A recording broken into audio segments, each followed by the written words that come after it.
ગામનો ભાણિયો ને ભગો મારું નામ. ભગો આજે વાત લઈને આવ્યો છે હરખની વાત અને ભેગી દખની વાત. તો હાલો સંભળાવું મારા વાલીડાઓ. અભી મજા આયેગા ના ભીડો.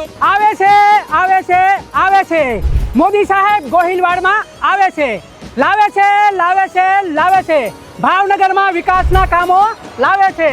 આ હતી મારા હરખની વાત ને હવે સાંભળો મારા દખની વાત. સાહેબના આવવાની સાથે જ ગામમાંથી ખાડા ખૂટિયા અને દારૂડિયા થઈ ગયા છે ગાયબ.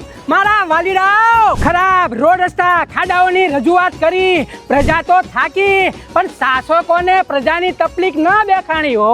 ભલું થજો સાહેબનું કે આપના આવવાના સમાચાર મળતાની વેતે જ શાસકો રોડે ચડ્યા અને પ્રજાને નવા રોડના દર્શન થયા. એ મારા વાલીડાઓ, આ ઓવરબ્રિજનું ત્રીજી વાર ઉદ્ઘાટન થશે. ત્રીજી વાર.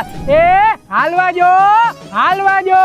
મેં સાંભળ્યું છે કે સાહેબનું કામ પ્રજાલક્ષી અને કડક છે, પણ વાહ્યા ભોપાળું છે એ કોને કેવું મારા વાલીડાઓ. આ વખતે મારી માં રાજપરાવળી ખોડિયાર કરે અને સાહેબનું કડક સૂચનાનું પાલન આ ગામના નેતાઓ કરે તો મારા ગોહિલવાડમાંથી લાચારી, બેકારી, ભ્રષ્ટાચાર, અનેક પ્રકારની અસ્વસ્થતા દૂર થાય અને સાચા અર્થમાં ભાવેણાનો ચારે દિશામાં વિકાસની ગુંજ થાય. તો હાલો મારા વાલીડાઓ, તો 20 તારીખે મળશું આપણે સાહેબની સભામાં.